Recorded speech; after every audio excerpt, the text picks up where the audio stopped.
आज मोर्चा काय मागणी आहे आणि पुढचं हा टप्पा कसा? सुप्रीम कोर्टामध्ये टीईटीचा जो निर्णय झाला, सुप्रीम कोर्टाच्या आदेशाप्रमाणे ज्यांची नोकरी फक्त 5 वर्षे राहिले त्यांना टीईटीमधून सवलत देण्यात आलेली आहे, बाकीच्यांना टीईटी बंधनकारक केली गेलेली आहे। हा जो निर्णय झालेला आहे या निर्णयाविरुद्ध त्या ठिकाणी काही राज्यांनी पुनर्विचार याचिका ज्याला रिव्ह्यू पिटिशन म्हणतो ते दाखल केलेले आहे। त्याच पद्धतीनं महाराष्ट्र सरकारनंही रिव्ह्यू पिटिशन दाखल करावी आणि यातून आमचे जे शिक्षक आहेत यांना संरक्षण देण्याची भूमिका घ्यावी।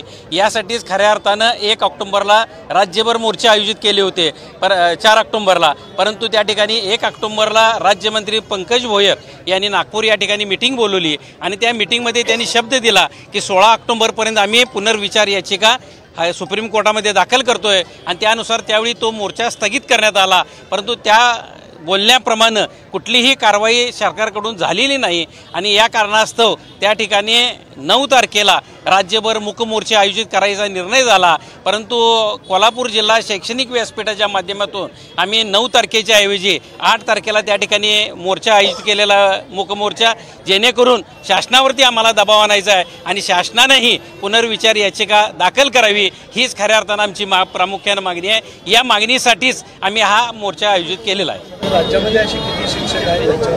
नाही, राज्यामध्ये जर म्हणला आता कोल्हापूर जिल्ह्याचाच विचार करायचा म्हणला तर जवळपास माझ्या समजुतीनं प्राथमिक शिक्षक हे जवळपास 30,000 शिक्षक आहेत आणि म्हणजे 26,000 शिक्षक आहेत आणि माध्यमिकचे जवळजवळ 2800 शिक्षक आहेत। हे सगळे शिक्षक याच्यामध्ये बाधित होत आहेत आणि ह्या शिक्षकांना खऱ्या अर्थाने म्हणजे संरक्षण मिळालं पाहिजे, कारण टीईटी जी लागू झाली ही RT ॲक्ट प्रमाणे 13 फेब्रुवारी 2013 नंतर लागू झाली। त्या पद्धतीनं टीईटी पात्र शिक्षकांना नेमणुका दिल्या।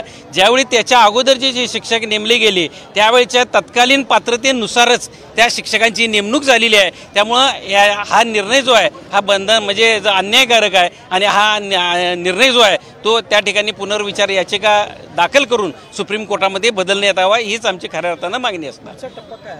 आता पहिल्यांदा मूक मोर्चा काढत आहोत आम्ही। मूक मोर्चा काढल्यानंतर मला वाटते 24 तारखेला शाळा बंद आंदोलन ठेवलेलं आहे आणि मग त्यानंतर शासन काय करते त्याच्यावरती पुढचं धोरण आमचं ठरवलंच आहे। देश विदेशातील प्रत्येक घडामोडींचे लाईव्ह अपडेट मिळवण्यासाठी आता साम टीव्हीच्या सर्व सोशल मीडिया प्लॅटफॉर्मला लाईक, फॉलो आणि सबस्क्राईब करा।